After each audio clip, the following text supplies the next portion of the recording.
1800s आते आते देश की आम जनता की सिचुएशन काफी खराब हो गई। कॉमन पीपल के जीवन पर टैक्स का बोझ बहुत ज्यादा बढ़ गया था। पूरे देश में राजाओं की गद्दी छीनी जा रही थी और अंग्रेज उनके राज्यों को डॉक्ट्रिन ऑफ लैप्स के तहत एनेक्स करते जा रहे थे, जिससे जमींदार से लेकर आम जनता तक सब ब्रिटिश रूल के अगेंस्ट होने लगे थे। इसके बाद अंतिम पेशवा बाजीराव सेकंड की 1853 में बिठूर में मौत हो गई। उनकी मौत के बाद जब उनके अडॉप्टेड सन नाना साहेब ने पेंशन की मांग की तो अंग्रेजों ने साफ मना कर दिया। ऐसी स्थिति देश के बाकी हिस्सों में भी बनने लगी।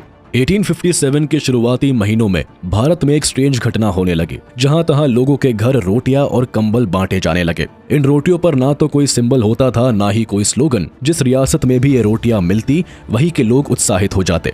दूसरी तरफ अंग्रेज इस माजरे को समझ नहीं पा रहे थे। रोटियां कहां बन रही है, कैसे ट्रांसपोर्ट की जा रही है, कौन ये साजिश कर रहा है और इन सब का क्या मतलब है। ये सारी बातें अंग्रेजों के समझ में नहीं आ रही थी, लेकिन उनके ऊपर एक साइकोलॉजिकल प्रेशर बिल्डअप हो रहा था। इस कॉन्स्पिरेसी थ्योरी की वजह से ब्रिटिशर्स काफी टेंशन में आ गए थे। इस थ्योरी की चर्चा करते हुए एक ब्रिटिश ऑफिशियल J.W. शेरर ने अपनी किताब daily life during the Indian mutiny में लिखा था कि इस तरह से चपाती बांटने की वजह से कॉलोनियल ऑफिशियल्स के दिल में काफी भय फैल गया था।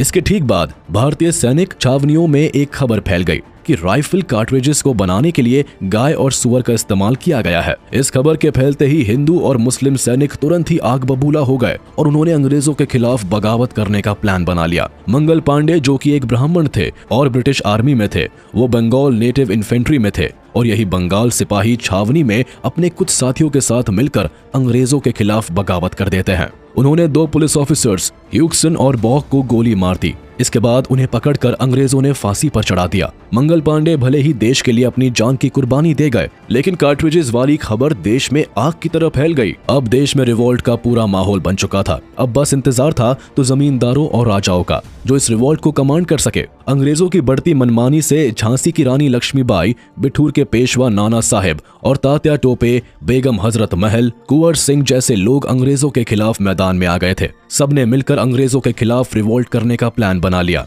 बहादुर शाह जाफर, जो कि मुगल सम्राट थे, उनकी कमांड में इस रिवोल्ट के लिए 30 मई 1857 का दिन निश्चित किया गया।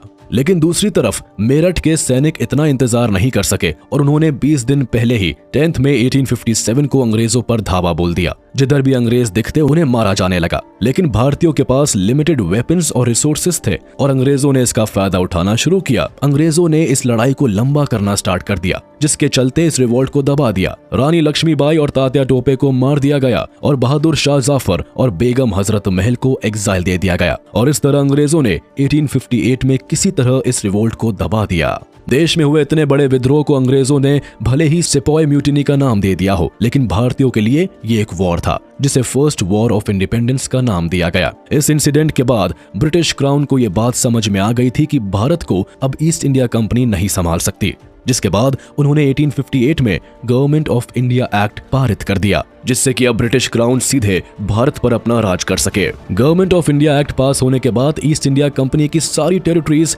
एसेट्स, आर्मी फोर्सेस और वेल्थ ब्रिटिश गवर्नमेंट के अंडर आ गई। यहाँ के एडमिनिस्ट्रेशन और देखरेख की सारी शक्तियां क्वीन विक्टोरिया के हाथ में पहुंच गई। लेकिन भारत के अंदर अपने खिलाफ हुए इतने बड़े रिवोल्ट से ब्रिटिश गवर्नमेंट अलर्ट हो गई थी। देश के अंदर टैक्स को कलेक्ट करने की अथॉरिटी सीधे ब्रिटिश गवर्नमेंट को मिल गई। भारत ब्रिटिश इंडिया के नाम से जाने जाने लगा। सभी इंडियंस को रिलीजियस फ्रीडम दी गई और देश के अंदर ब्रिटिश क्राउन के रिप्रेजेंटेटिव के रूप में लॉर्ड कैनिंग को वाइसरॉय बनाया गया। 1861 में ब्रिटिश गवर्नमेंट द्वारा इंडियन काउंसिल एक्ट लाया गया, जिसके तहत कुछ इंडियंस को भी लॉ मेकिंग प्रोसेस में इंक्लूड किया गया, लेकिन इन्हें किसी भी तरह का हस्तक्षेप करने की आजादी नहीं दी गई। वाइसरॉय को इन सब से ऊपर रखा गया और उसे कोई भी नया नियम बनाने के लिए फ्रीडम दे दी गई। किसान अगर जमीन पर फसलें उगाते थे तो उन्हें टैक्स देना पड़ता था और इन टैक्स को कलेक्ट करने की अथॉरिटी जमींदार को दी गई। किसान अपनी ही जमीन पर किराएदार बन चुके थे। इस तरह पहली बार पूरा भारत और इसके रजवाड़े को ब्रिटिश गवर्नमेंट ने छीनकर सीधा अपने अंडर में ले लिया और कुछ रजवाड़े और जमींदार क्राउन के साथ खुद ही मिल गए और अपनी रियासत की पकड़ अंग्रेजों के हाथ में दे दी। इस तरह पूरे भारत पर ब्रिटिश राज की शुरुआत हो गई।